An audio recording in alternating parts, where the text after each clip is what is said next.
Buenos días a todos y a todas y gracias por acompañarnos esta mañana en este webinar sobre la niñez migrante y el rol de la sociedad civil en América Latina. Em, Mi nombre es Sarah Stanton y yo soy gerente del programa de educación del diálogo interamericano. Y antes de arrancar, les invito a todos los que nos están acompañando hoy como participantes a hacer preguntas y comentarios para los panelistas y las presentaciones que vamos a escuchar hoy por medio del chat, ¿no? Estamos aquí hoy para tener una conversación sobre el rol de la sociedad civil en responder a la crisis de niñez migrante en América Latina.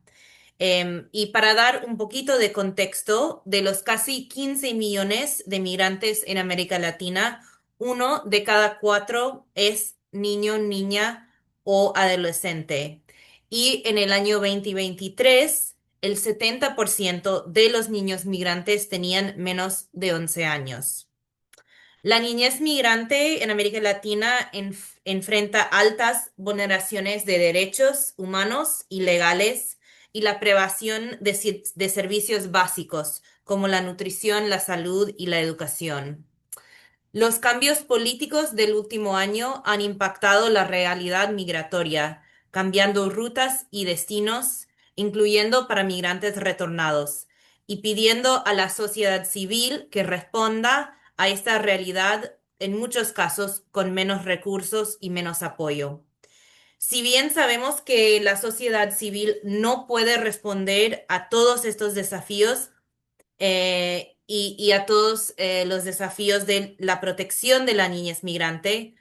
Aquí en el diálogo interamericano y muchos de ustedes también seguramente creemos fuertemente que la sociedad civil tiene un rol importante en construir redes de colaboración, generar consensos y soluciones compartidas y avanzar en la concienciación sobre la urgencia y el posicionamiento de la infancia migrante en las agendas nacionales y regionales.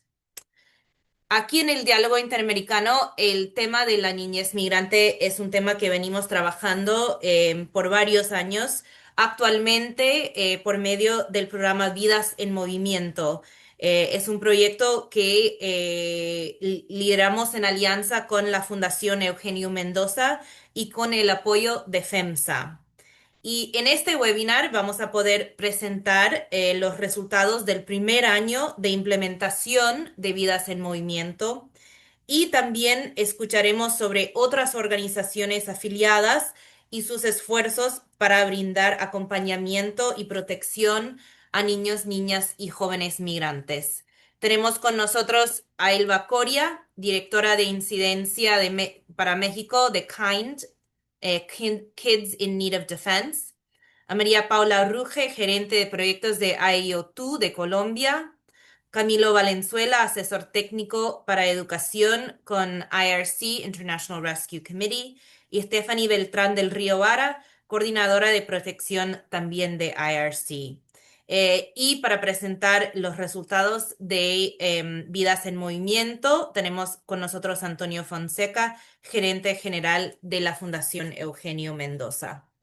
Es realmente un panel, un grupo de lujo, y estamos muy contentos de tener a todos ustedes con nosotros hoy para poder conversar y escuchar. Como les mencioné, por favor, pueden poner sus comentarios y sus preguntas en el chat.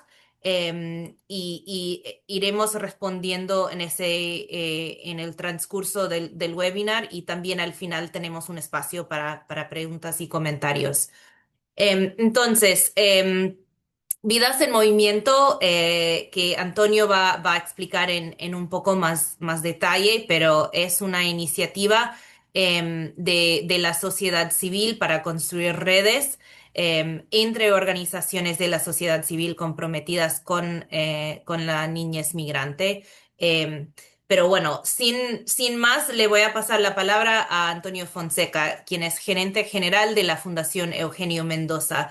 Tiene experiencia en el diseño, dirección y articulación de programas de alto impacto en primera infancia, desarrollo social, emprendimiento y atención a población migrante. Y actualmente somos muy felices de que es aliado del diálogo en la coordinación de Vidas en Movimiento. Adelante, Antonio.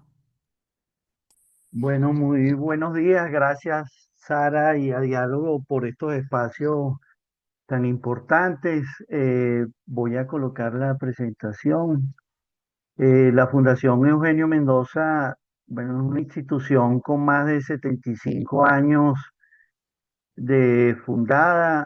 Su objetivo principal está en la primera infancia y el desarrollo social y venimos pues eh, trabajando desde el 2014 en la región con la asociación pues de varias redes a nivel latinoamericano y el Caribe, como son Solidarios y Latin Impacto, y con esta alianza con el diálogo apoyado por FENSA desde hace ya casi 3 años. La fundación ha estado siempre pues muy preocupada por todo el tema de la niñez migrante y en especial pues de la población venezolana que le ha tocado este periodo pues en los últimos años muy fuerte.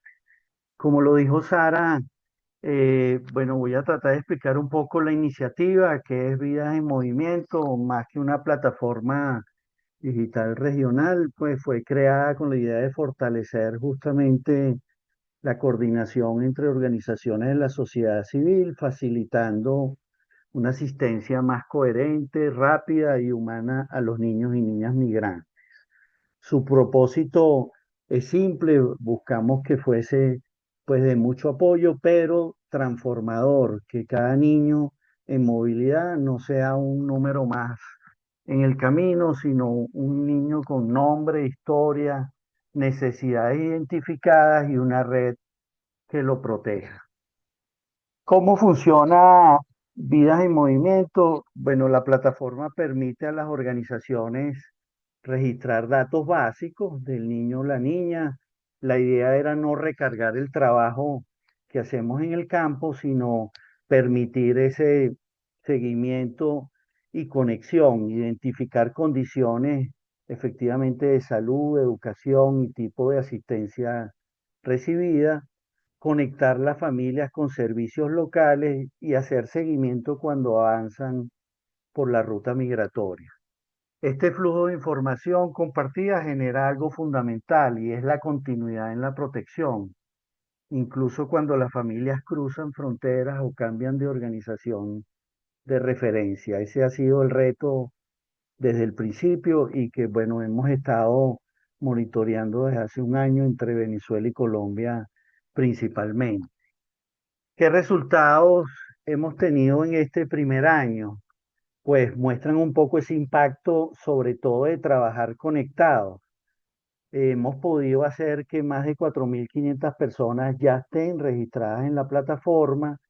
De esas 4.500, 3.300 son niños y niñas y el 60% está por debajo de los 7 años en promedio. Hoy en día tenemos, después de un año de implementación, tenemos 25 organizaciones que están activas en la plataforma entre Venezuela y Colombia. Y uno de los datos que nos impresionó más cuando empezamos a utilizarlo fue que, bueno, de estas 1.500 familias que están registradas, el 53% ha pasado por más de un punto de atención. Y esto confirma esta movilidad constante y el poder atenderlas en varios sitios, pues inclusive a lo largo de su trayectoria. Más del 50% de los niños y familias migraron por razones económicas y el 90% de los adultos, que también es un dato pues que ha sido muy relevante en toda esta información, no tiene permiso de trabajo o residencia y esto hace que aumente el riesgo efectivamente de protección. Con estos datos, las organizaciones que participan y que están conectadas activamente en la plataforma, han podido coordinar servicios en 5 áreas muy críticas y por esta prioridad las leo, principalmente en salud, legalidad, emprendimiento y empleabilidad, educación y vivienda. Estos hallazgos nos recuerdan pues que la niñez migrante necesita algo más que una asistencia puntual y nos hace pues validar esa hipótesis que teníamos al inicio del proyecto y era pues el requerimiento de un ecosistema que acompañe de manera continua la atención.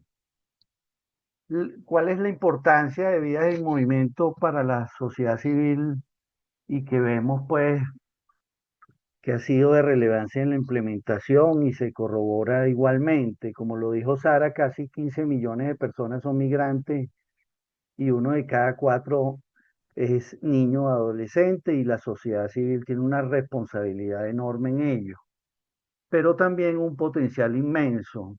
Vidas en Movimiento demuestra 3 aportes claves y que los hemos podido validar. El primero de ellos es la conexión efectiva entre organizaciones, pues cuando una familia llega a un punto de atención y luego continúa su ruta, la nueva organización puede ver de manera inmediata qué apoyo recibió, qué necesidad tiene y cuáles son las prioridades para ese niño. Esto reduce duplicidad, acelera decisiones, mejora la calidad de atención. El segundo aporte importante que queremos resaltar es la coordinación basada en evidencia real. Las organizaciones participantes han construido un lenguaje común, todos registran y analizan información bajo criterios compartidos. Esto evidentemente agiliza y facilita la toma de decisiones, planifica intervenciones conjuntas, evalúa riesgos y actúa preventivamente cuando un niño está expuesto o está en riesgo, pues. Soporte comunitario y enfoque de protección. La plataforma no es solo entonces una herramienta tecnológica, es un puente de cuidado entre organizaciones que de manera genuina trabajan para cada niño y cuentan con un entorno protector. Yo creo que gracias a Vía del Movimiento, y aquí pues lo digo porque me ha tocado tener la experiencia directa, sabemos más y atendemos mejor. Por ejemplo, el niño migrante en promedio tiene 5 años, es una etapa justo en la que debe garantizarse nutrición, seguridad, juegos y aprendizaje y nos permite entonces diseñar justamente esas intervenciones con un criterio mucho más preciso. Este tipo de información entonces nos ayuda a priorizar intervenciones, articula servicios y asegura que la primera infancia migrante reciba el apoyo que necesita para desarrollarse plenamente. ¿Por qué esta iniciativa es tan importante hoy más que nunca? Porque la ruta migratoria se juega el futuro de miles de niños. Cuando una madre, padre o cuidador se desplaza sin documentos, sin empleo y sin redes, el riesgo de protección aumenta drásticamente. Vidas en Movimiento construye entonces este escudo colaborativo alrededor de estas familias, permitiendo que aunque cambien de territorio, no cambien de red de apoyo. Para mí lo más importante en el resultado y en la evidencia que hemos tenido. La Fundación Eugenio Mendoza entonces cree profundamente que proteger a un niño en movilidad es proteger la posibilidad de un futuro distinto para toda la región. Bueno, y quiero cerrar con una invitación. La migración no es un fenómeno temporal y la infancia migrante no puede esperar.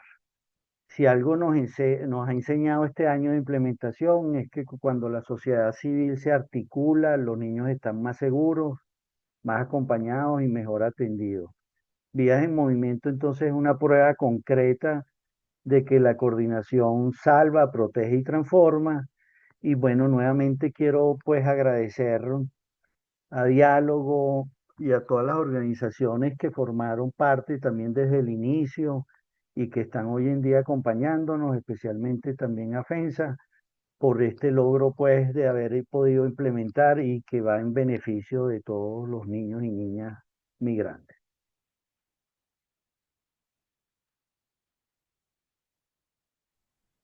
Muchas gracias, Antonio, por la presentación y por la colaboración, como siempre. Y como bien menciona Antonio, Vidas en Movimiento y la migración, bueno, sabemos que la migración es un fenómeno que continúa y Vidas en Movimiento esperamos que continúe también. Así que estamos siempre abiertos a comunicación de otras organizaciones o posibles aliados para el proyecto.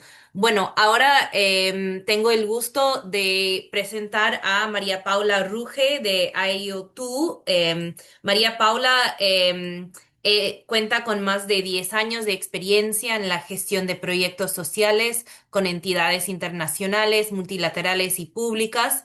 Posee conocimientos de derechos humanos, especialmente en materia de infancia, adolescencia y mujeres en el ámbito de las TIC.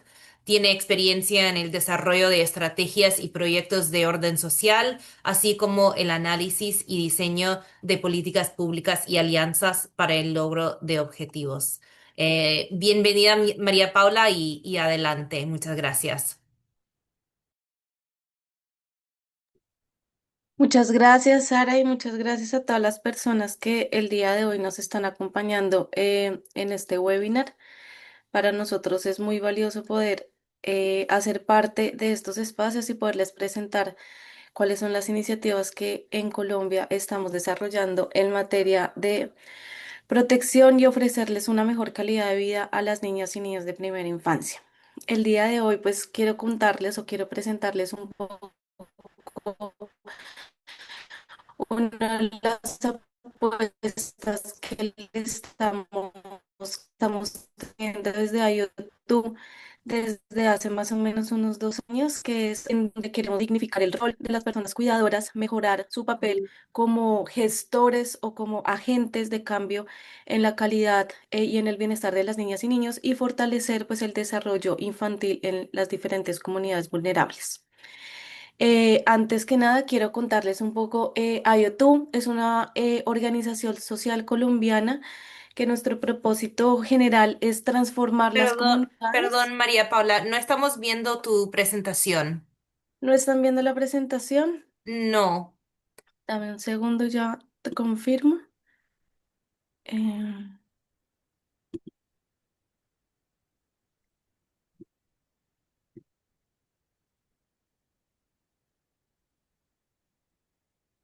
¿Me confirmas que ya la están viendo? Ahora sí, perfecto. Muchas gracias. Listo, perfecto. Entonces, como les mencionaba, nosotros somos una organización colombiana que nuestro propósito es transformar las comunidades de una forma innovadora y sostenible mediante el desarrollo de estrategias para fortalecer o para ofrecerle el mejor potencial a las niñas y los niños de primera infancia, es decir, de los 0 a los 5 años. Nosotros somos una organización que tiene más de 15 años de experiencia y hemos construido, desarrollado un modelo educativo que es nuestra experiencia IoT, que está inspirada en la filosofía de Reggio Emilia, pensándonos y apostándole en que a partir del arte, el juego y la exploración se puede desarrollar el pleno potencial de las niñas y niños. Y a partir de esto, pues ofrecerles una mejor calidad de vida. Hemos logrado llegar a impactar durante estos 15 años a más de 1.800.000 niñas y niños de primera infancia.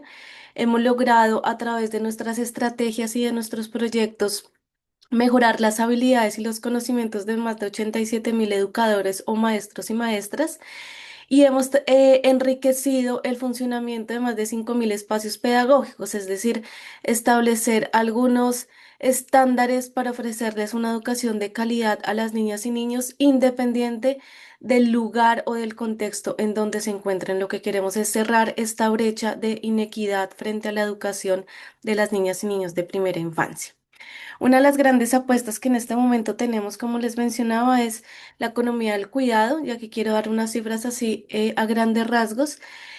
Nosotros en Colombia nos hemos dado cuenta que, o de acuerdo a estadísticas del DANE, El 80% del trabajo de cuidado no es remunerado y lo realizan principalmente las mujeres, encontrando aquí un enfoque de género supremamente importante y reconociendo pues que el cuidado aún hace parte de estos espacios en donde la mayor presión o la mayor, digamos que obligación, por así decirlo, como lo sigue viendo eh, la sociedad radica en las mujeres como tal. El 57% de los hogares aquí en Colombia dependen del cuidado informal y principalmente lo realizan las mujeres y niños entre los 0 y los 5 años. Pasa la mayor parte de su tiempo en espacios de cuidado informal, es decir, lo cuidan las vecinas, las familias, los abuelos, las abuelas, los hermanos o las niñas o niñeras, por así decirlo, que están cercano a las comunidades donde pues están viviendo estas familias. Sabemos y reconocemos que el trabajo no remunerado representa por lo menos el 20% del PIB de Colombia, y esto se reconoce que es un porcentaje aún más, es mayor a los sectores como la industria o el comercio. Y solamente un 2% aproximadamente de niñas y niños pueden acceder a ludotecas, es decir, estos espacios públicos en donde se les ofrece el juego, en donde se les ofrece espacios. Y estos espacios pues lamentablemente no tienen las condiciones adecuadas ni de salud, ni de seguridad, ni tampoco las herramientas o los materiales para el pleno desarrollo de las niñas y los niños. Ahora bien, cuando nosotros hablamos de estos porcentajes y lo enfocamos en las personas migrantes, empezamos a detectar que Colombia, en primer lugar, es el mayor receptor de población venezolana en el mundo, llegando a más de 2,8 millones de personas.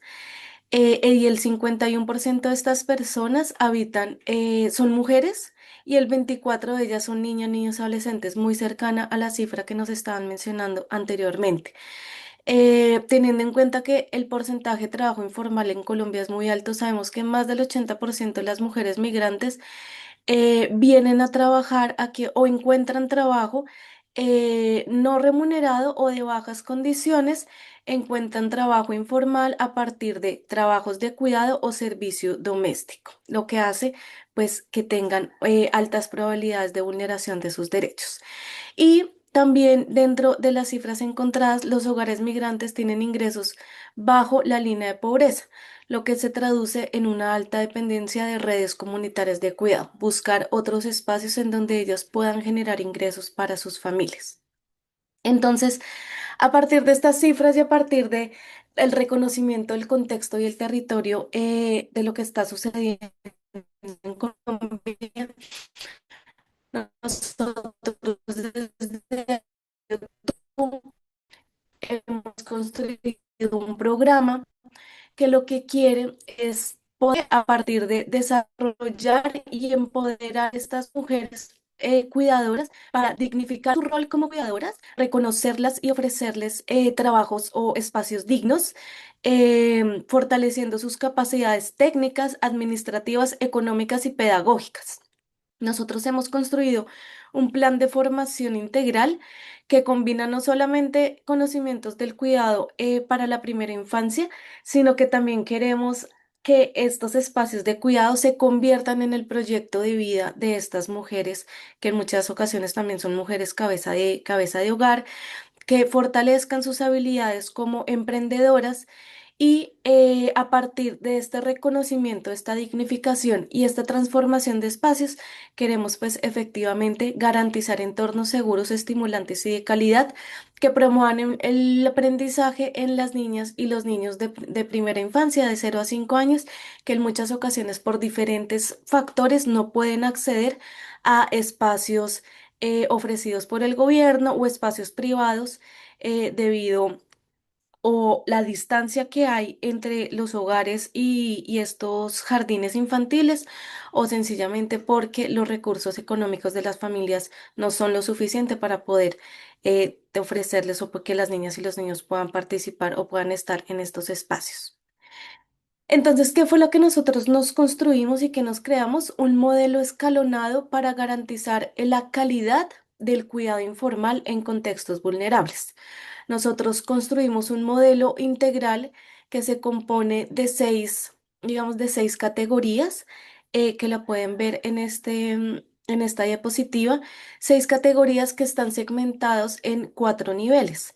Lo que nosotros queremos lograr es que a partir del primer nivel, las mujeres o las personas que hagan parte de nuestro proyecto empiecen a transformar sus realidades, empiecen a ver el cuidado como un proyecto, que empiecen a verlo como una generación de ingresos seguros y sostenibles para sus hogares y que a partir de esto ellas también puedan ofrecerle a las niñas y niños que están a su cuidado, pues espacios seguros y espacios que le aporten a su desarrollo infantil.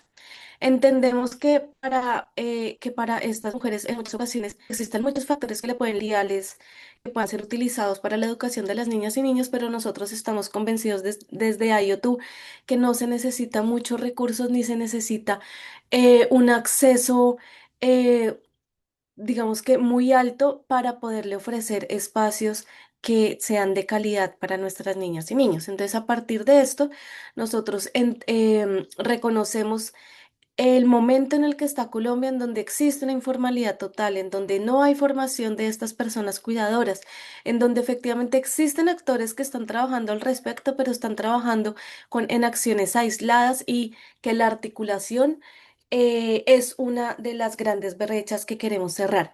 Existe o reconocemos que no hay conocimiento frente al manejo de las finanzas y que en muchas ocasiones estas mujeres o el mismo Estado no les ofrece unos recursos mínimos para poder empezar a construir su negocio. De lo que nosotros queremos es, dentro de estas seis componentes, ir acompañando a las cuidadoras a ir subiendo de nivel a nivel para que al final puedan construir o puedan contar con un negocio que sea sostenible, con un negocio que tenga una intencionalidad pedagógica que le aporte al desarrollo de los niños, pero que también dignifique su labor como cuidadoras, haciendo una estrategia de manera transversal por parte de nosotros en incidir en política pública y en reconocer sus derechos tanto como personas cuidadoras como personas que están o que hacen parte de una población migrante, entendiendo las cifras y el porcentaje tan alto que existe aquí en Colombia. Dentro de esto, entonces, nosotros estamos ofreciendo para nuestras cuidadoras dos desarrollos tecnológicos. Uno de ellos es un ERP que lo que les va a permitir a estas personas es supervisar el desarrollo infantil de las niñas y los niños para generar informes y tomar decisiones o acercarse a las familias para ofrecerles un valor agregado de cómo se está desarrollando el niño y la niña en estos espacios de cuidado. Y otra herramienta es una asistencia pedagógica automatizada, sabiendo que por la cantidad de tiempo que las mujeres pasan cuidando a las niñas y niños y por la falta de conocimientos pedagógicos,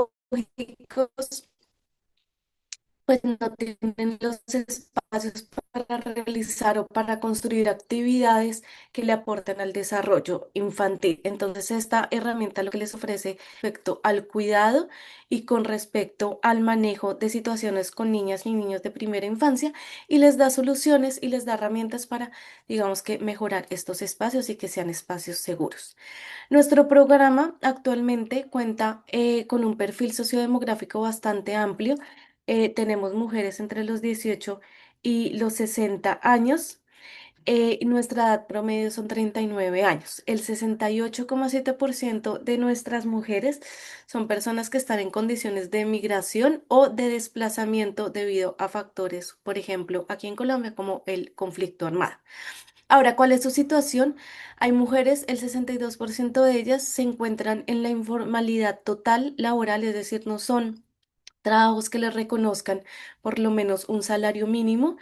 El 75% de ellas están cuidando niñas y niños actualmente y el 56% de ellas están cuidando a los niños en espacios como sus hogares, es decir, no tienen espacios que puedan ser estimulantes o seguros para las niñas y los niños, sencillamente les ofrecen espacios en donde las familias están tranquilas y seguras de que las niñas y los niños no les va a pasar nada, en pocas palabras.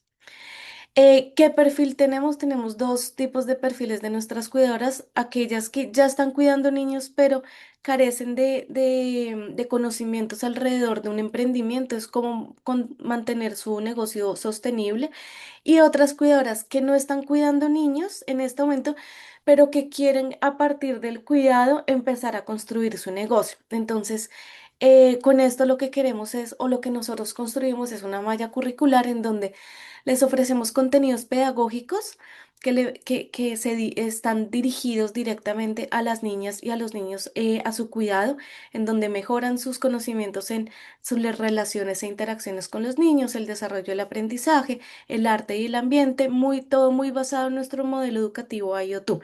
Pero también nosotros queremos ofrecerles conocimientos en temas de emprendimiento, marketing y finanzas. ¿Para qué? Nuevamente para promover la sostenibilidad del negocio, como base el cuidado. En este momento nuestro proyecto tiene el apoyo de dos aliados muy importantes, que es la Fundación Hilton y la Fundación Vélez Reyes Más, que estas nos permiten poder tener cuidadoras en Bogotá y sus alrededores, en Medellín y en Cartagena. Y actualmente contamos con más de 311 personas que están haciendo parte de nuestro programa de formación en nuestros 4 territorios de Colombia. Lo que queremos es poder llegar a más territorios, tener un mayor alcance, y en eso estamos. ¿Qué hemos encontrado? Y aquí ya me quedan 3 minuticos, entonces quiero contarles. Hemos encontrado que por la cantidad de tiempo que las mujeres tienen cuidando a las niñas y niños, ellas necesitan contenidos cortos, prácticos y aplicables, que les podamos ofrecer experiencias reales de casos reales, que podamos ofrecerles actividades que lo puedan replicar en casa, y que ellas también necesitan una capacitación de su salud mental, cómo ellas se protegen, y protegiéndose y cuidándose también le pueden aportar al cuidado de las niñas y los niños. Hemos encontrado que la importancia de trabajar con líderes de la comunidad, de manera que ellas puedan fortalecer sus redes de apoyo. Fortaleciendo sus redes de apoyo pueden mantener un negocio sostenible, que es lo que hemos estado iterando y cambiando, que los módulos son muy largos, que hay mucha profundidad pedagógica, y que en este momento, en este nivel 1 en donde se encuentran las cuidadoras, ellas necesitan son más ejercicios prácticos y más ejercicios, por ejemplo, de cómo construir un negocio, cómo separar las finanzas personales de las finanzas del negocio como tal, y cómo mantener, digamos, una constante comunicación con las familias y con la comunidad, para que este negocio pues pueda ser sostenible. Y adicional, es decir, qué hacer cuando se llega a presentar alguna situación con una niña o niño, o qué hacer cuando son ellas mismas las que pueden llegar a ser víctimas de algún tipo de violencia al interior de sus hogares. ¿Qué son las nuevas perspectivas y los contenidos que queremos construir en este momento? Y es poder construir contenidos e información para que ellas mismas puedan construir su propia identidad a partir de su autocuidado como base del desarrollo infantil. Queremos ofrecerle también un acompañamiento en adecuación de espacios de seguridad y primeros auxilios, no solamente para ellas, sino para las niñas y niños que cuidan. Y estamos en la construcción de una comunidad de práctica entre las mismas cuidadoras, para que estos se conviertan en sus redes de apoyo, que puedan compartir experiencias alrededor de sus negocios, alrededor de las situaciones que les pasan en el día a día, en la parte cotidiana, y que sean ellas mismas las que se pueden apoyar entre sí. Este es el corazón de la economía del cuidado de YouTube. Esto solamente estamos en un inicio, y lo que queremos es que esto se convierta en algo sostenible y que de verdad le está aportando a 2 generaciones, no solamente a las cuidadoras, sino también a las niñas y a los niños que están a su cuidado. Muchas gracias. Muchas gracias, María Paula, por esta presentación. Y veo algunas preguntas, algunos comentarios en el chat que iremos respondiendo también para los participantes. Si quieren hacer preguntas específicamente sobre las presentaciones, los casos, por favor, si pueden usar la funcionalidad del Q&A, cuya, para hacer las preguntas, para nosotros es un poco más fácil así responder directamente en la pregunta. Bueno, ahora tengo el gusto de presentar a Camilo Valenzuela y a Stephanie Beltrán del Río Vara, quienes ambos de IRC.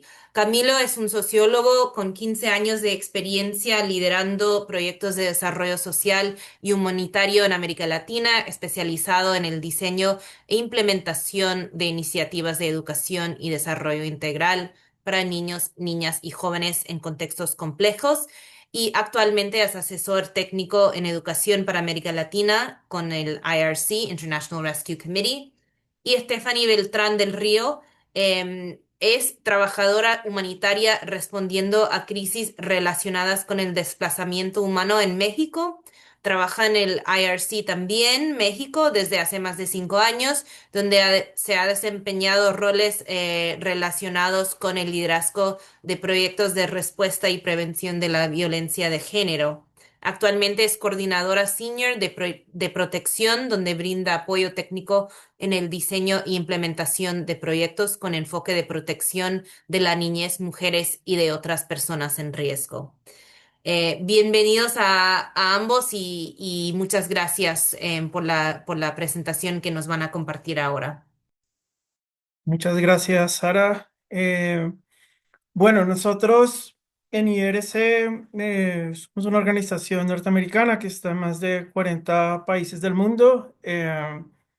En América Latina estamos en México, en El Salvador, en Honduras, en Guatemala, y en Sudamérica estamos en Venezuela, en Colombia, en Ecuador y Perú. Pues nosotros hemos venido apoyando la respuesta a crisis migratoria, a la crisis migratoria desde 2018 en la región, y tenemos cuatro perfiles de atención. Uno es las familias y la niñez en movilidad. También trabajamos apoyando a las comunidades de acogida de las familias migrantes en su proceso de integración. También apoyamos la niñez desescolarizada, y tenemos un componente fuerte de trabajar componentes de protección, educación y emergencias a docentes e instituciones. Este último año ha sido complejo para nosotros. Los cambios en los flujos migratorios y las políticas migratorias en la región nos ha hecho cambiar nuestro enfoque programático. En ese sentido, nosotros veníamos apoyando desde el año 2021 a Niñez y Movilidad en diferentes puntos de la región, desde espacios de coordinación de las Naciones Unidas. Y este año, pues, nos hemos dado cuenta de una gran pérdida de capacidad en la atención, obviamente cambios en los flujos. En 2024, cerca de 300.000 personas pasaron por el Darién, y este año nos encontramos con una reducción dramática, pues, de la migración hacia el norte, pero algo que no habíamos presenciado en la región, que es un flujo migratorio de retorno. Entonces, la mayoría de familias están retornando por el Darién, digamos en números menores, pero con una menor capacidad operativa, y muchos migrantes venezolanos están regresando hacia Venezuela en condiciones de inseguridad mayor. Y otro fenómeno importante que destaca la niñez y movilidad ha sido las deportaciones masivas, y también digamos que unos flujos hacia Centroamérica de personas que han sido deportadas. Entonces nosotros hemos tenido que adaptar nuestra implementación. Estamos trabajando mucho con organizaciones comunitarias de base, con organizaciones que prestan servicio a familias no solo migrantes, sino desplazadas, fortaleciendo esa capacidad de integración. Casi las redes y de coordinación, espacios de coordinación de la sociedad civil están siendo lideradas por organizaciones comunitarias de base. Frente a niñez desescolarizada, pues buscamos fortalecer también estos programas de aceleración de aprendizaje, de recuperación de aprendizaje de estos niños y niñas migrantes o desplazados que necesitan de recuperación escolar, que tienen que volver a entrar a la escuela, que por ejemplo, si fueron deportados, necesitan otra vez reajustarse e ingresar a la escuela. Y algo muy importante que venimos haciendo sí es apoyando a los docentes, y apoyando a los sistemas educativos, sobre todo de primera infancia, sobre todo programas de 0 a 3 años. Veníamos fortaleciendo, implementando y adaptando Richa Parlán, que es una estrategia de educación inicial que se ha venido escalando y desarrollando, y nosotros la implementamos de manera exitosa en Venezuela. En Honduras estábamos empezando a hacer ese proceso y desafortunadamente tuvimos que pararlo, y en Ecuador estamos trabajando con el gobierno nacional llenando ese vacío de atención de familias de 0 a 3 años, sobre todo población migrante y desplazada. Y hay un punto importante que quisiera destacar en este contexto, que es lo que ha pasado también en México. Muchas de las familias migrantes y que tenían se han vuelto México un destino principal de migración, y por eso quisiéramos ahorita presentar a mayor profundidad nuestra experiencia en México, como también todas estas medidas y estas políticas han afectado a México principalmente, pero a nivel regional hemos visto la pérdida de coordinación, hemos perdido también programas muy importantes como acceso a refugios, albergues, programas de nutrición, programas de acompañamiento. Entonces, digamos que estamos navegando y adaptándonos a un contexto en donde hemos perdido capacidad y donde el tema de la migración y apoyo a la niñez migrante sigue siendo un desafío, sigue siendo prioritario, y por eso agradecemos estos espacios que establece el diálogo interamericano, para darle visibilidad otra vez a este tema, y que la niñez migrante y el apoyo a los niños y niñas que están en crisis sigue siendo fundamental. Entonces, con esta introducción, doy paso a mi colega Stephanie, que nos va a presentar nuestra experiencia en México y que conozcan a más detalle qué ha pasado en este 2025, ya con un programa específico sobre la crisis migratoria y lo que está pasando. Entonces le doy el paso a Stephanie. Muchas gracias, Camilo, y me sumo también al agradecimiento de no solo de la invitación, sino también de generar estos espacios de diálogo, incluso pues también de compartir experiencias y conocimiento de los diferentes terrenos en la región. Quisiera empezar con un poco de contexto. Sé que hay algunas personas que nos acompañan acá desde México, otras que no, entonces también de manera muy breve voy a empezar con la parte del contexto en México. Muchas veces la referencia es el tema numérico, ¿no? ¿Cuántas personas vemos que están en tránsito, que están desplazadas? Bueno, dentro de las últimas estimaciones que se hicieron este año, en enero, justo cuando fue la cancelación del proceso de solicitar una cita a través de la aplicación de CBP One para Estados Unidos, se estimaba que había en México alrededor de 800,000 personas que habían quedado varadas en el país. Eso fue desde enero. Los flujos se han modificado, algunas personas han regresado a sus lugares de origen, otras se han movido a otras partes de México, otras han estado siendo deportadas o están regresando de forma voluntaria o inducida a México, otras continúan llegando y otras continúan intentando ir a otros lugares como Estados Unidos. Entonces, bueno, estos flujos han variado. Lo que desde vista es, pues existe una disminución de flujos o disminución del número de personas que vemos, sobre todo en las ciudades fronterizas.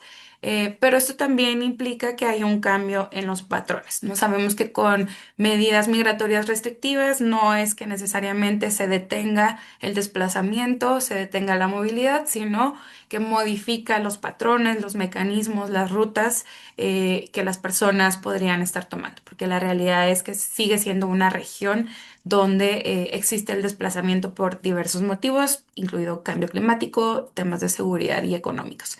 ¿Qué es lo que ha cambiado en estos patrones? Pues bueno, muchas veces las rutas o mecanismos que se toman disminuyen la visibilidad, o también hay una intencionalidad de disminuir la visibilidad de estar en tránsito en México, y esto también ocasiona que se aumenten los riesgos. Ahorita voy a tocar el punto de los riesgos de protección en México.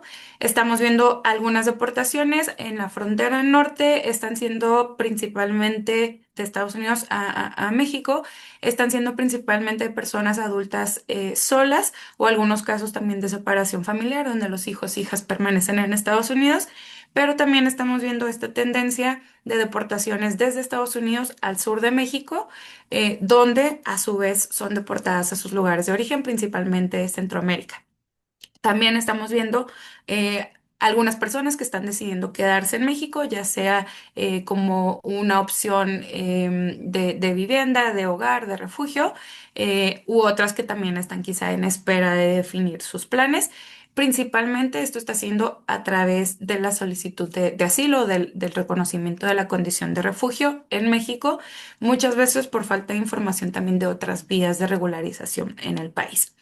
Y pues bueno, también entre estas tendencias que hemos visto es el porcentaje que representan los niños, niñas y adolescentes en movilidad es alrededor del 50, entre 40 y 50% es lo que hemos estado viendo de presencia de niñez.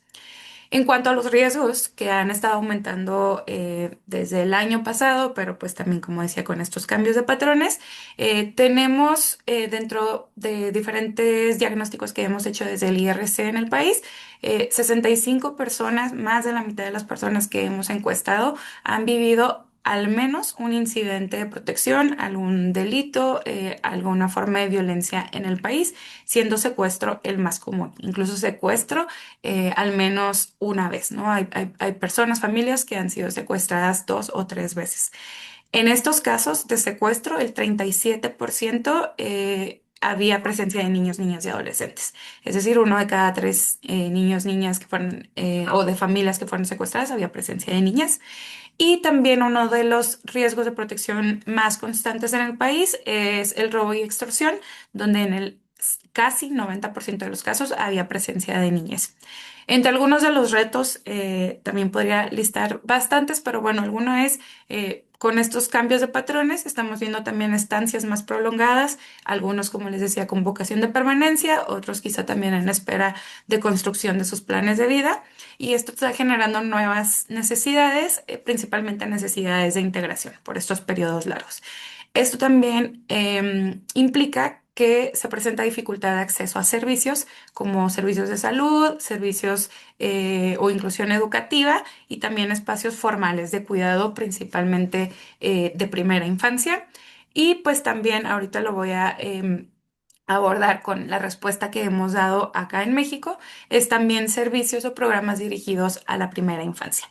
Entonces, bueno, nosotros quisiéramos compartir un poco de la respuesta que se ha dado en este contexto cambiante, si bien creo que a finales del año pasado las organizaciones hicimos quizá un sondeo, un análisis de posibles escenarios.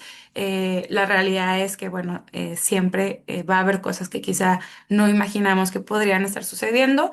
Hemos visto dinámicas quizá distintas de lo que esperábamos que pudiera suceder, pero para eso tratamos de trabajar en un modelo que pudiera adaptarse tanto a una movilidad constante, que había sido la tendencia que estábamos viendo en México, como un modelo que pudiera responder a estas estancias también más prolongadas. Desde el IRC trabajamos en esta metodología.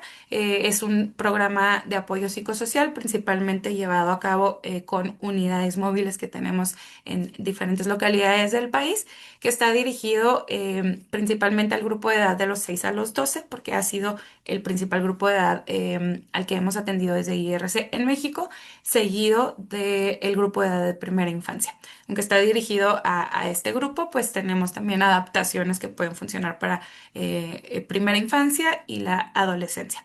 ¿Qué es lo que busca esta metodología? Pues es trabajar en el bienestar socioemocional de los niños y niñas, buscando generar conciencia de las emociones, confianza en sí mismos, la autorreflexión, pero también tiene un componente fuerte el temas de seguridad y protección, viendo un poco los riesgos que estaban siendo tendencia entre los grupos familiares. Entonces también tiene un proceso donde ayuda a los niños, niñas y adolescentes a aprender a protegerse de los riesgos, amenazas, a encontrar estos espacios seguros en sus grupos familiares, en las comunidades, en los albergues donde estaban alojados, pero también en cuanto a los prestadores de servicios, tanto gubernamentales como de la sociedad civil. Y esta metodología pues también va acompañada de un proceso con padres, madres y cuidadores para promover también este bienestar, este entorno seguro que vaya avanzando paralelo y también pues la conexión con servicios esenciales. Mucho de esta metodología se basa también en actividades basadas en el juego, ver también el derecho al juego, sea en tránsito o en un proceso de integración, que los padres, madres y cuidadores puedan promover también estos espacios independientemente si se está en una caravana, en un albergue, en un hogar, espacio de renta. Y bueno, a este punto nosotros tenemos algunos resultados preliminares que compartirles. Esta metodología o en este momento estamos en un proceso donde algunos grupos ya están terminando la metodología. Como les decía, puede funcionar para implementaciones de una vez, dos veces, que a lo mejor los niños, niñas están en más movimiento y otros espacios donde podemos tener un proceso de acompañamiento un poco más extenso. Entonces, para medir también los resultados de esta implementación, tenemos una escala de bienestar también basada en algunos instrumentos globales que maneja una línea base y una línea final para evaluar algunos elementos de la percepción de niños, niñas y adolescentes en cuanto a seguridad, agencia, necesidades básicas y relaciones. Aquí comparto solamente dos de los elementos, que es si los niños, niñas se sienten seguros, seguras cuando están con sus familias o en su entorno con cuidadores. Aquí vemos, bueno, se maneja en una escala de Likert con algunas opciones de nunca, algunas veces, la mayoría de las veces y todo el tiempo. Vemos que con estos primeros grupos, pues hay un aumento en que los niños, niñas se sienten seguros, seguras con sus cuidadores y sus familias. Y el otro es si los niños, niñas saben a dónde acudir para reportar algo malo que les haya sucedido a ellos o a alguna otra persona que conozcan. Y aquí lo que buscábamos era disminuir el nunca. Entonces vemos que ya hay una disminución distribuyéndolo en las otras respuestas. Entonces, bueno, estos son algunos de los resultados preliminares y compartir pues también, ¿no? Esto es un poco más en términos cuantitativos, pero pues también hay estos resultados positivos también desde lo cualitativo que nuestros equipos en terreno identifican. Y aquí compartimos el caso de Camila, una niña de 3 años. Ella es de Honduras. Ella no estaba muy acostumbrada a tener estas dinámicas de juego, de trabajar el tema de las emociones. Muy constantemente era difícil separarla de su mamá para llevar estos procesos separados, también porque hay esta falta de espacios de cuidado para niñez, principalmente de primera infancia, y en este proceso, pues bueno, hemos visto un crecimiento, un desarrollo de Camila, desarrollando más confianza, seguridad, la capacidad de crear e imaginar de forma más libre, la forma de expresar sus necesidades y deseos, de manifestar desacuerdos. Y también mencionar pues el componente del acompañamiento con otros servicios, el acompañamiento con su madre en temas de crianza, pero también otros miembros de su familia que han recibido acompañamiento en salud mental, gestión de casos, la inclusión educativa. Y pues bueno, es la intención de mostrar también esta metodología o esta implementación es resaltar la importancia de continuar implementando programas que sean integrales, que posibiliten el acceso, la vinculación con la comunidad, con los servicios esenciales, que sean adaptables, ¿no? Que tengamos estos modelos que puedan responder a las necesidades en los diferentes entornos. También la importancia de tener financiamientos flexibles y pues bueno, que sigamos escuchando y atendiendo las necesidades de la niñez. Ese sería todo de nuestro lado. Muchas gracias.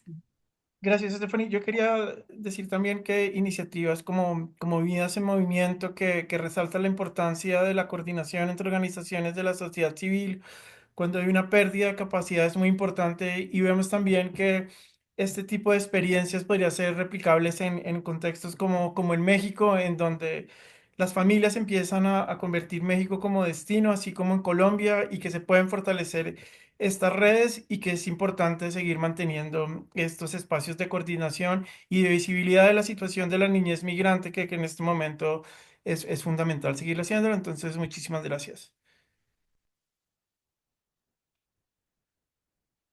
Gracias, Stephanie, gracias, Camilo, por la excelente presentación y el trabajo extraordinario, también por el apoyo y las palabras sobre vidas en movimiento. Ahora pasamos al último caso, la última presentación que vamos a escuchar hoy y después vamos a tener un pequeño espacio para preguntas y comentarios de los participantes, así que por favor, tenemos ya varias preguntas excelentes, pero por favor sigan enviándonos sus preguntas. Ahora tengo el placer de presentar a Elba Coria con Kids in Need of Defense.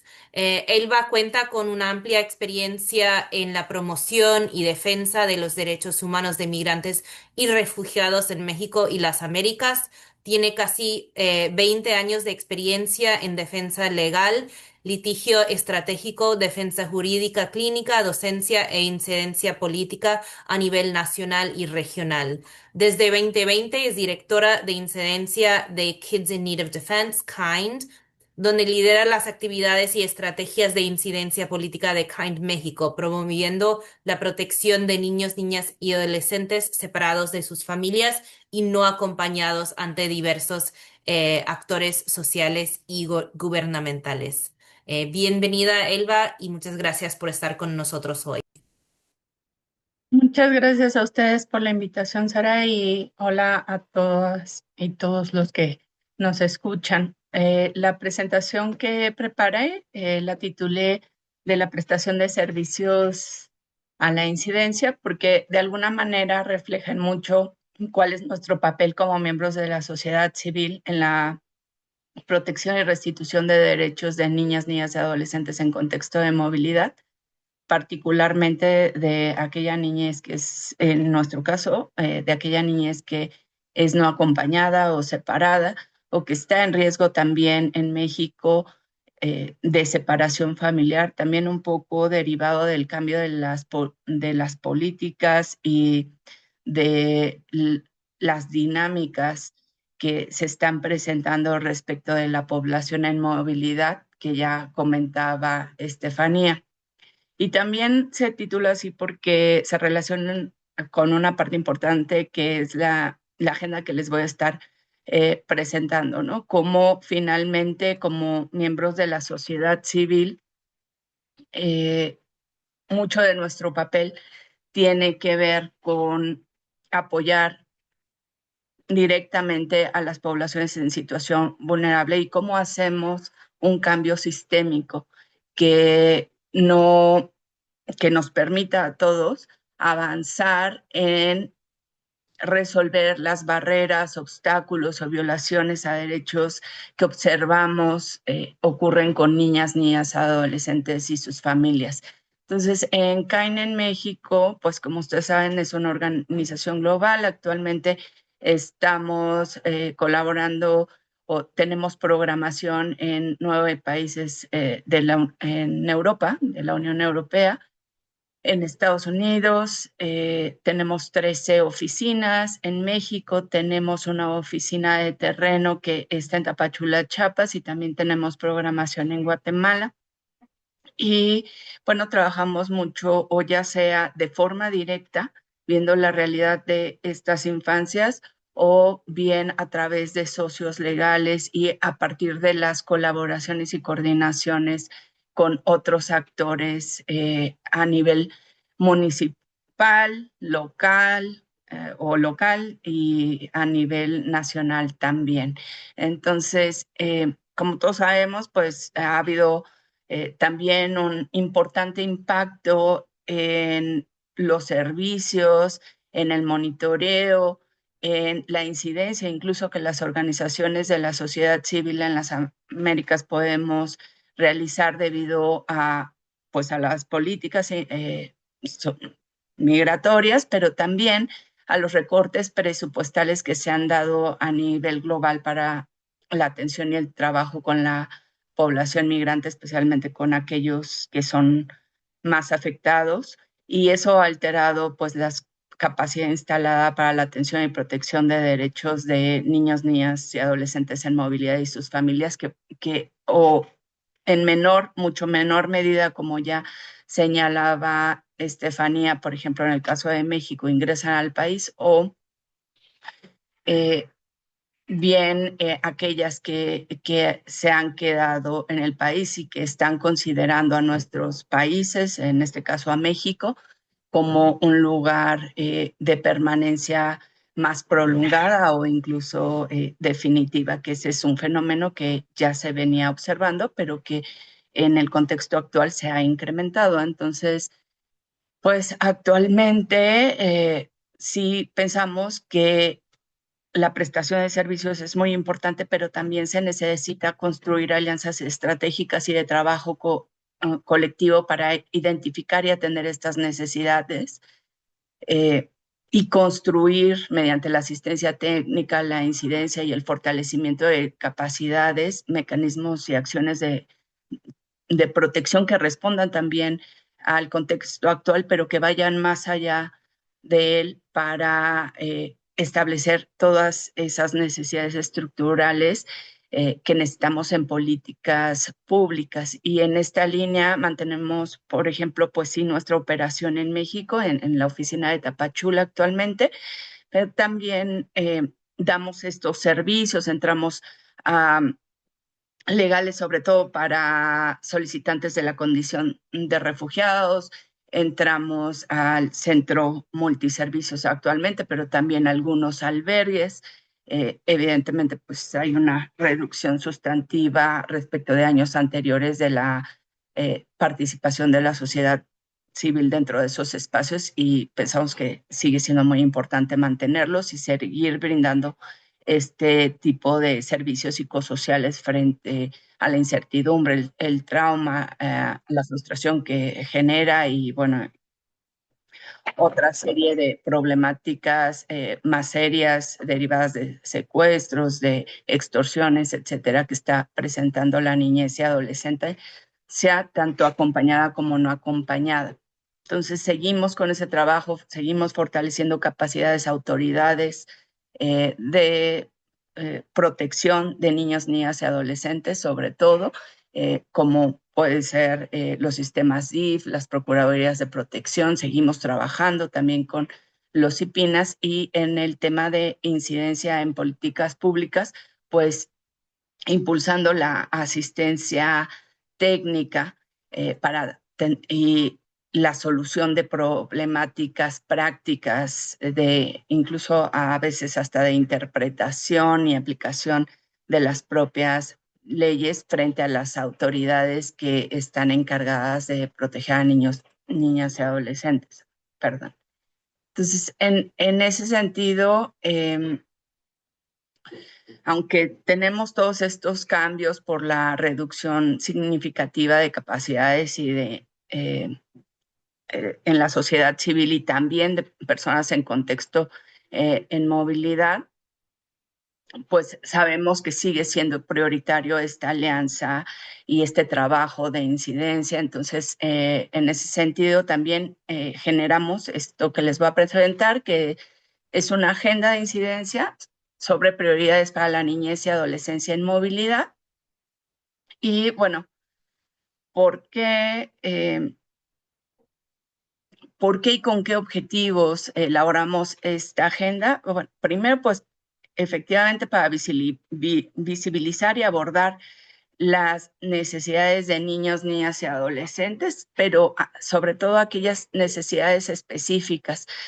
Creemos que son muy buen momento también para fortalecer la protección y que no se deje a un lado a la niñez que está en México y que es extranjera, y sumarnos también a la niñez que está retornando a México.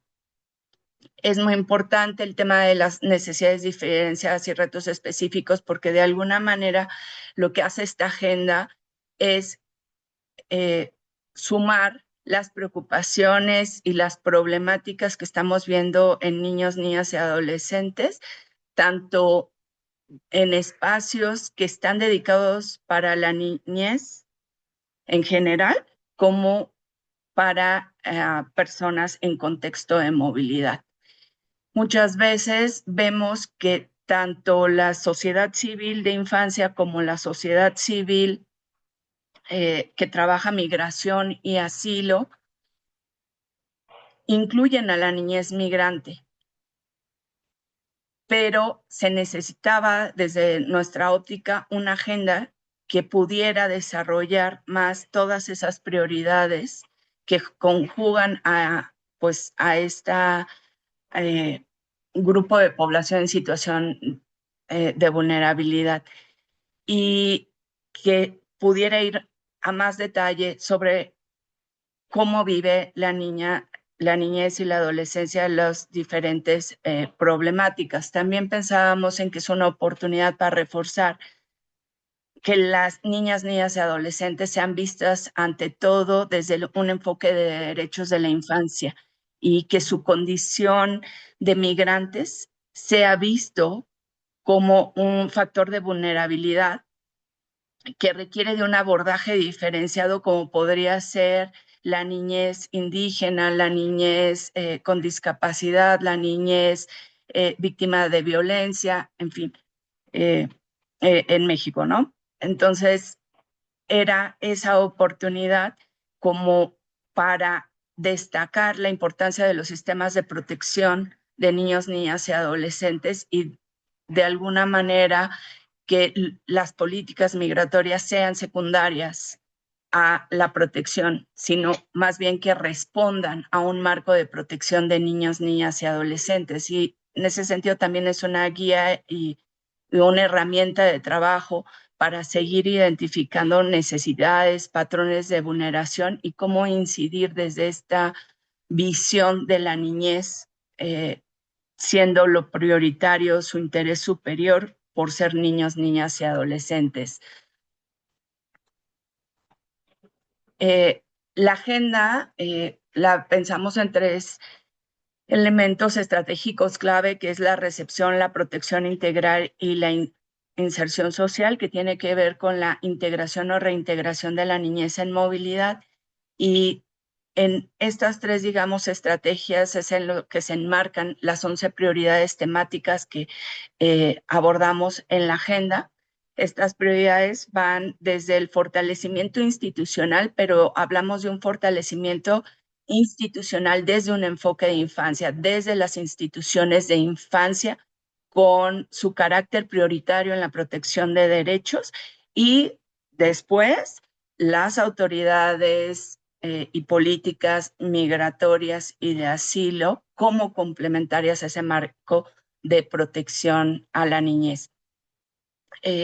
También abordamos el tema de la identidad y las vías migratorias regulares, la protección internacional, los procedimientos de protección especial para determinar el interés superior de la niñez y adolescencia en movilidad, el cuidado alternativo para niñez en movilidad, que es lo que necesitan, asistencia legal, vida familiar, salud, educación, la violencia de género y la participación infantil. Ahí les dejamos también el QR para quien quiera revisar más a detalle este documento.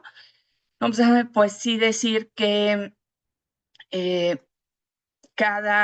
digamos que los grandes temas que estamos identificando a lo largo de esas 11 temáticas, pues es cómo priorizar el interés superior de la niñez como el eje rector de todas las acciones de gobierno. Presupuesto, ¿no? Es una carencia generalizada en todos aquellos actores que requieren atender y responder a las necesidades de la niñez en movimiento y cómo podemos impulsar desde el legislativo, desde las entidades que asignan el presupuesto, se pueda fortalecer la capacidad de instancias como la Comar, como las Procuradurías de Protección, como los IPINAS, que son esenciales pues para toda la niñez, pero en concreto también para la niñez en movilidad. En temas de estadísticas hay una gran ausencia y lo podemos ver desde las distintas instituciones. Entonces, cómo esta problemática, pues sí, se transversaliza en las diferentes temáticas que estamos presentando, pero que también requieren de una acción coordinada. Los temas de capacitación y especialización también son generalizados para mejorar la protección y restitución de derechos de la niñez en movilidad. Y ahí sí también incluye o llama particularmente, por ejemplo, autoridades de salud, de educación, que son las que apenas están involucrando y entendiendo más la importancia de priorizar los derechos de la niñez en movilidad por el solo hecho de ser niños, niñas y adolescentes que otras instancias, ¿no? Y bueno, también vemos que sigue habiendo de todos modos una gran carencia de capacitación, incluso en quienes de manera cotidiana están en contacto con niños, niñas y adolescentes, por ejemplo, el Instituto Nacional de Migración, la Comar, etc. Otra de las problemáticas generales o estructurales es el monitoreo, la evaluación y la supervisión y rendición de cuentas de cómo se está atendiendo a la niñez y adolescencia en contexto de movilidad y la participación infantil, cómo se incorpora o no la participación de niñas, niñas y adolescentes migrantes, tanto en los temas que tienen que ver con la prestación de servicios como directos, ¿no? Cómo evalúan ellos mismos esos servicios, esa atención, hasta temas de política pública. Y bueno, ya digamos que de ahí se identifican también aspectos o matices específicos respecto de la niñez, cómo está accediendo o no está accediendo a derechos en cada una de las temáticas que se aborda. Yo aquí muy brevemente voy a compartir con ustedes algunas de las principales propuestas que se están haciendo en temas que nos parecen, pues en los temas que nos parecen de los más destacados, ¿no? El tema de identidad y vías regulares en México.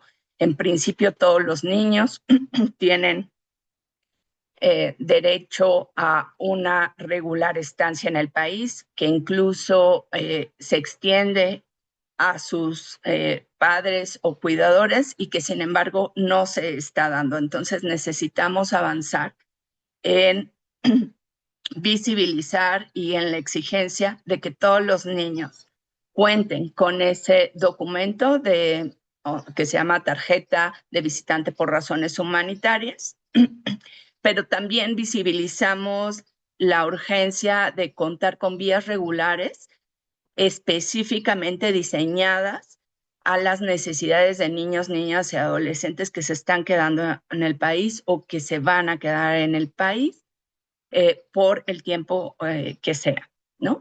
Y que se faciliten las vías regulares para la transición a la vida adulta. Muchas veces ocurre que los niños cumplen la mayoría de edad y si tuvieron una tarjeta de visitante por razones humanitarias, por ser niños, niñas y adolescentes, una vez que transitan a la vida adulta, no tienen otra forma de regularización.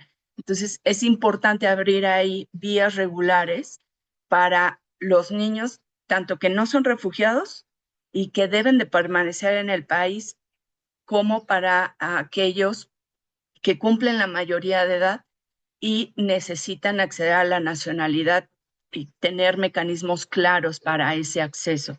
Está el tema de los procesos de asilo, que son, pues es limitado de eficiente, pero se requiere de medidas de acceso para niñez no acompañada, que no se restrinjan en razón de no contar con un representante legal o no contar con papá o mamá para acceder a los procedimientos y también priorizar la resolución de casos, ¿no? Se proponen algunas medidas para ello.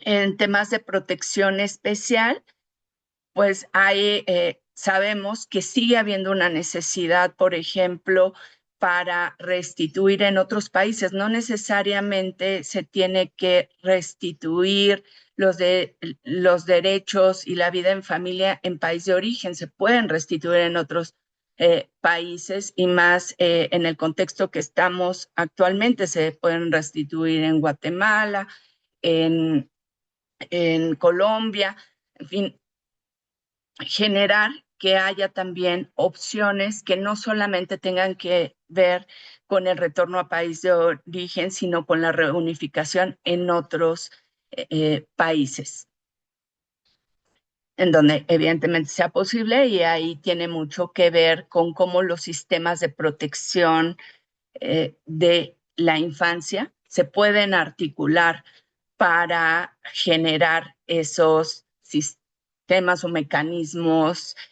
binacionales o transnacionales de reunificación.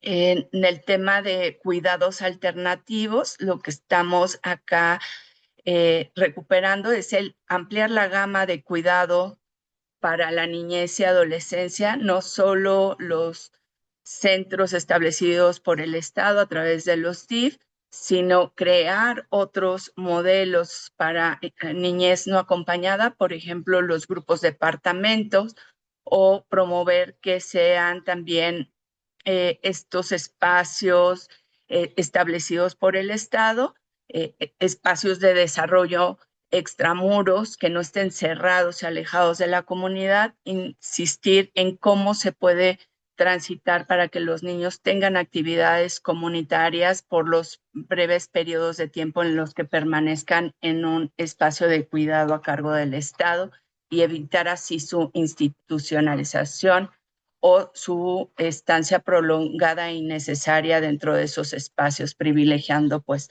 otras formas de cuidado familiar.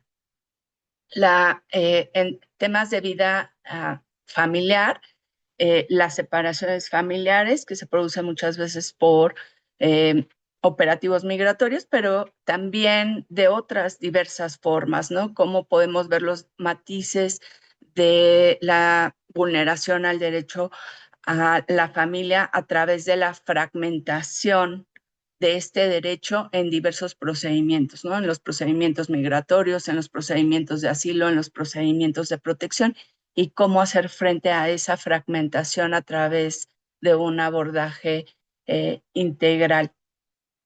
En asistencia y defensa legal, pues aquí la importancia de la sociedad civil también y de otros actores, barras de abogados, clínicas jurídicas, para proveer de información y servicios legales gratuitos de calidad y especializados, con independencia del deber del Estado en generar respuestas para la asistencia y defensa legal desde las procuradurías de protección, que son las que actualmente tienen este mandato de representación coadyuvante, de acompañamiento en procedimientos administrativos y judiciales, pero que justamente son capacidades insuficientes, entonces se necesita también la participación de sociedad civil y del fortalecimiento de la agencia de los niños, ¿no?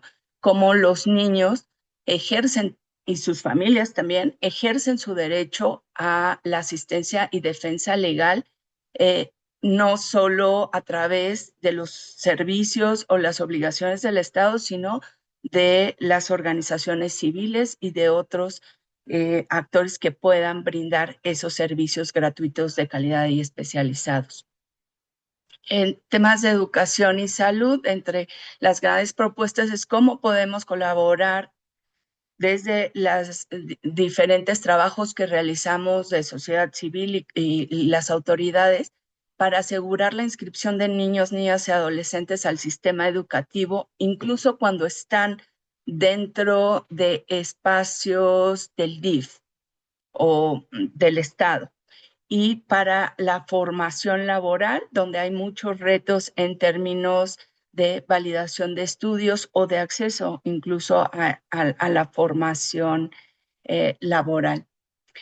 Y bueno, en participación infantil, lo mismo, cómo fortalecer procesos de consulta infantil. Existen diferentes vías ya medio estructuradas, por ejemplo, en centros de asistencia social del DIF, para establecer metodologías que permitan al mismo personal de los centros tener una retroalimentación de cómo se sienten los niños, qué necesitan, cuál ha sido su trato y su experiencia dentro de los espacios y cómo están viviendo dentro de estos espacios.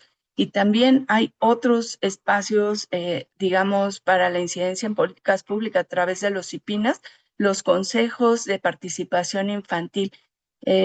Es muy importante ahí cómo podemos desde sociedad civil, fortalecer la visibilidad de niños, niñas y adolescentes, tanto en su retroalimentación, quejas, denuncias de cómo están accediendo a servicios, como para efecto del diseño y la evaluación de políticas públicas. Finalmente, hablaría pues precisamente que estamos en un momento en el que trabajar en colectivo nos puede permitir también ir construyendo este consenso y marco común de acción para colocar la protección de la niñez migrante por ser niños por encima de otras de las políticas migratorias, articular con otros colectivos, por ejemplo, colectivos que trabajan con poblaciones indígenas, colectivos de quienes trabajan con primera infancia, con discapacidad y con derechos en general, para ir también fortaleciendo las agendas y el trabajo desde distintos sectores, incluso los mensajes que se envían respecto de la niñez y adolescencia desde otros actores involucrados en la protección de derechos. La importancia de articular también en lo local, en lo nacional, en lo regional y en lo internacional las acciones que estamos llevando a cabo. En nuestro caso, por ejemplo, trabajamos con algunos colectivos como el Grupo de Trabajo de Política Migratoria, que está más enfocado a reforma legislativa en materia de migración y asilo, cómo insertar ahí las necesidades legislativas en la REDIM, que es la Red por los Derechos de la Infancia en México, que son organizaciones de infancia que brindan servicios, pero que también hacen incidencia, cómo colocar también ahí esas agendas. En materia judicial nos falta mucho por avanzar. Creo que también el espacio del diálogo puede ayudar mucho para avanzar en entender cómo está actuando el Poder Judicial en términos de protección de los derechos de niñas, niñas y adolescentes en contexto de movilidad y garantizar que siempre el enfoque judicial sea desde la mirada de la protección de derechos de niños, niñas y adolescentes. Y bueno, de alguna manera esto es una hoja de ruta con algunos elementos claves que nos permiten trabajar en colectivo, pero también ir identificando en dónde desde nuestras instituciones podemos colaborar en temas específicos y trabajar para la incidencia en políticas públicas. Hasta ahí, muchas gracias. Muchas gracias, Elvia, por la presentación. Muchas gracias a todos los panelistas. Tenemos ahora hemos recibido varias preguntas del público durante el webinar y ya la mayoría le hemos ido respondiendo en el chat por escrito. Les pido a los otros panelistas, a Camilo, a Stephanie, María Paula, Antonio, que prendan las cámaras.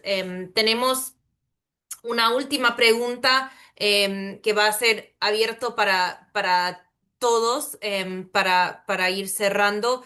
Pero un tema que salió mucho en las preguntas y los comentarios son preguntas sobre cómo responder a necesidades específicas de poblaciones particulares de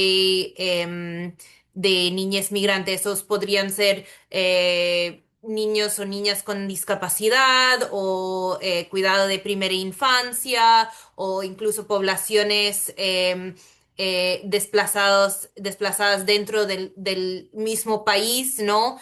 Y eso me lleva a pensar también en otros comentarios que tienen también que ver con otra población como los migrantes retornados y todos los cambios en los flujos que estamos observando ahora, muchos por razones políticas, pero también por otros motivos. Y creo que aquí la sociedad civil tiene un rol importante porque puede dar continuidad a programas y atención a poblaciones a pesar de los movimientos políticos o los cambios que pueden ocurrir en la región. Entonces, me gustaría tal vez saber de ustedes qué cambios observan en las necesidades o las poblaciones particulares que a quienes atienden o brindan servicios, a quienes están atendiendo con sus programas. ¿Qué cambios observan y cómo creen que eso podría cambiar digamos, en el próximo año o en el futuro, ¿no? Pensando que ustedes van a estar en la primera línea en muchos casos en responder estos retos. Así que, bueno, lo dejo un poco abierto para quien quiere responder.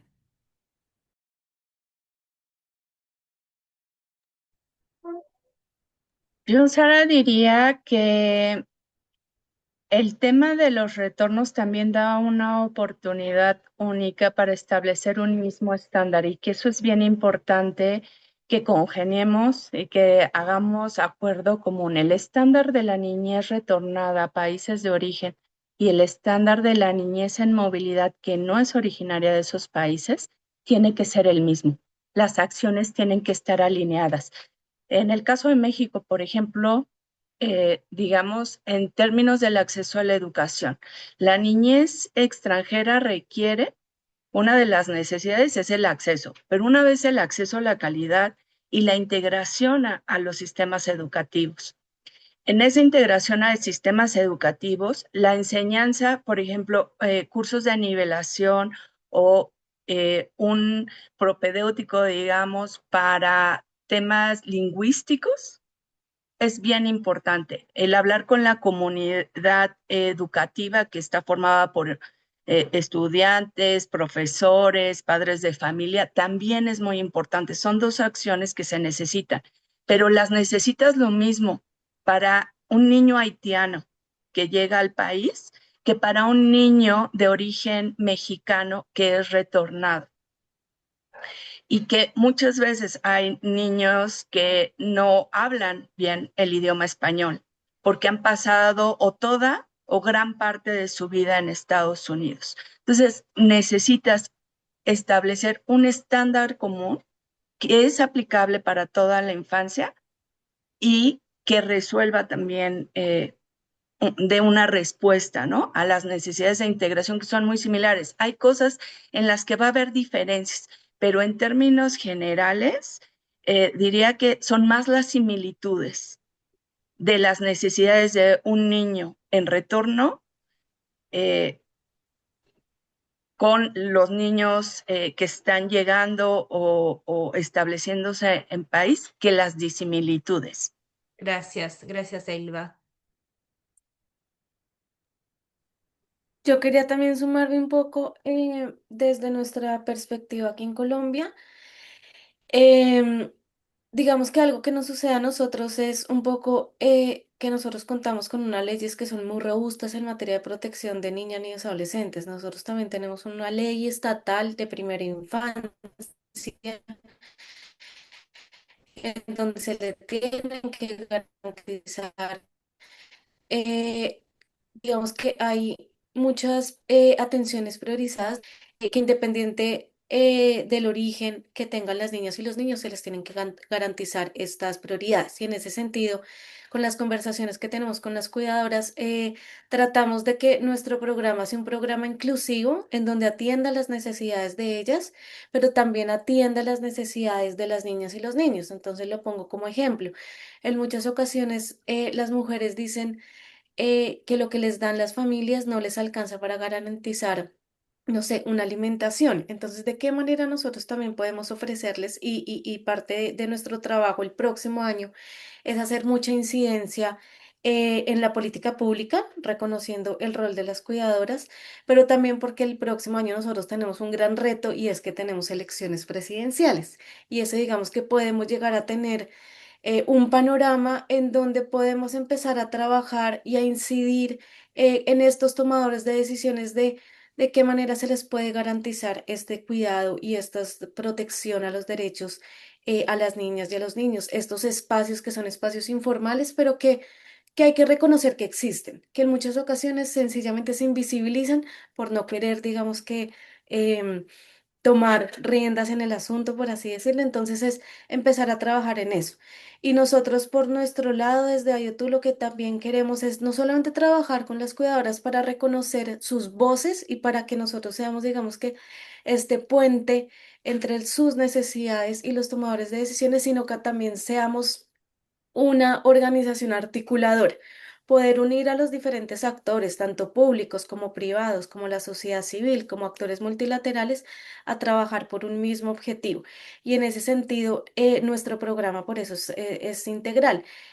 Una de las necesidades que encontramos cuando hablamos con nuestras mujeres, que muchas de ellas pues es población migrante, es este acceso a a regularizar su situación en el país. Entonces, si bien nosotros no somos expertos en este tema, sí empezamos a trabajar con organizaciones que son expertas en el tema para poder llevar a ellas esta información y que sean ellas mismas que se empoderen a que ellas mismas reconozcan sus derechos, reconozcan que tienen, digamos que, una participación activa en la vida de cada una y que sean también ellas mismas que empiecen a posicionarse y empiecen a reconocer la labor que están haciendo. Entonces, parte de lo que nosotros queremos trabajar, y creo que es también una invitación, es articularnos unos con otros. Algunos son expertos en unas cosas, otros son expertos en otras, citando la protección de estas mujeres y obviamente incidiendo en el desarrollo y en la calidad de los espacios de las niñas y el bienestar de las niñas y los niños. Gracias, María Paula. Camilo y Stephanie. Gracias, sí, brevemente. Pues creo que tenemos un desafío, la sociedad civil y las organizaciones no gubernamentales, en qué pasa con que nuestros programas y proyectos sean sostenibles y que podamos tener una capacidad instalada. Y yo creo que estos espacios de coordinación de organizaciones comunitarias, de organizaciones de base, de organizaciones de la sociedad civil, deben estar más involucrados en esta transferencia de capacidades hacia los estados y hacia las comunidades. Entonces, para el otro año vemos una reducción de fondos para el tema de migración, para el tema de emergencias, y creemos que en la medida en que haya una política que integre las necesidades de la población migrante dentro de las políticas de respuesta humanitaria, podemos ir haciendo esa incidencia en que los gobiernos reconozcan estas iniciativas de la sociedad civil como parte de las políticas.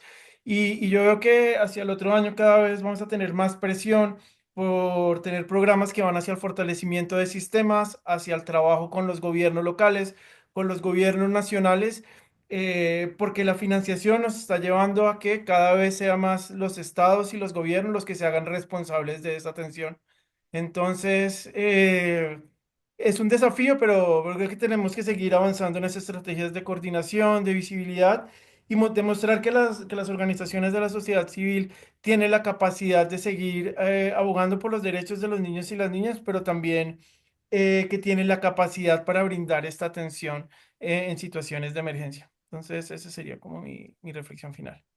Gracias, gracias, Camilo. Stephanie. Y por último, igual, abonando a lo que ya han compartido los compañeros, creo que, bueno, preguntabas también el cambio más significativo, creo que en los últimos meses ha sido precisamente esta estancia prolongada que modifica las necesidades que hay, ¿no? Entonces, si queremos también promover la agencia de las personas, de las familias, de los niños, niñas y adolescentes, como comentaba Camilo, es importante reforzar también el fortalecimiento de capacidades de los proveedores de servicios actuales, ¿no? Quienes están, quienes han respondido, organizaciones de base comunitaria, servicios públicos, para que las mismas personas puedan tener la garantía de acceso. Y uno, pues también de los grandes vacíos es precisamente como ya lo han conversado, es el vacío jurídico, ¿no? Si las personas no tienen una seguridad legal, una vía de regularización que les haga la garantía, pues va a ser quizá un ciclo que no pueda terminar en algún momento, ¿no? Entonces, creo que pasos relevantes, pues es garantizar la seguridad jurídica y fortalecer la agencia de las personas, acompañando también de fortalecer la capacidad de las estructuras que permanecen. Muchas gracias, Stephanie. Pues, Bueno, Sara, sí. si me permites nada más sobre lo que me pregunta, bueno, la pregunta que había sobre tarjetas de visitantes por razones humanitarias, decir que esa es una previsión que está en la ley de migración y donde lo más importante que tiene que ver con esto que comentaba Stephanie es que ningún niño tendría que ver reducidos sus derechos por su nacionalidad o situación migratoria. Ese es un mensaje que necesitamos incorporar en las legislaciones y en todas las dependencias públicas. Y el segundo es que eh, la existencia de un mecanismo, en este caso para México, la tarjeta de visitante por razones humanitarias establece específicamente que por el solo hecho de ser niña, niño o adolescente, tienes derecho a esa regularización migratoria, es decir, ningún niño tiene que estar de manera irregular en un país, el Estado tendría que garantizar el acceso de todos sus derechos a partir o de no solicitar cierta documentación o de, si la solicitas, estableces la obligatoriedad del Estado en proporcionar ese documento para el niño y en caso de estar acompañado para sus familiares. Y eso es la tarjeta, una de las causales de la tarjeta por razones humanitarias. Entonces creo que eso también es algo, pues podría verse como una buena práctica legal, porque en la práctica no está ocurriendo como debe, pero sí tendría que ser parte de un techo común, la regularidad de toda la infancia y si es preciso de sus familiares para efecto de acceder a trabajo, salud, a reserva de otras condiciones regulares. Y bueno, el tema de buscar mensajes comunes que coloquen a la niñez en las políticas de infancia y no en las migratorias. Gracias, gracias, Elba. Bueno, o sea, hay muchas más preguntas, muchos más comentarios que podríamos responder. Seguramente tendremos otros espacios, otros encuentros para continuar estas conversaciones. Antes de agradecer a todos, quiero reiterar que la grabación de este webinar junto con todos los recursos, los materiales compartidos y presentados, lo vamos a compartir con todos los registrados, así que tendrán acceso a los materiales y los recursos aquí presentados. Y también, si quieren, yo vi mucho interés en el proyecto de Vidas en Movimiento, que actualmente se opera en Colombia y Venezuela y esperamos empezar el proyecto en México muy próximamente, pero pueden escribir a mdavico@thedialogue.org, un correo que está ahí en el chat si quieren ponerse en contacto con nosotros. Pero bueno, sin más, quiero agradecer a Elba, a Camilo, a María Paula y a Stephanie y a Antonio por las excelentes presentaciones, comentarios e información que compartieron con nosotros hoy. Y gracias a todos los que asistieron, que participaron, que nos hicieron excelentes preguntas y comentarios en este webinar hoy. Muchas gracias a todos y que tengan buen día. Muchas gracias. Gracias.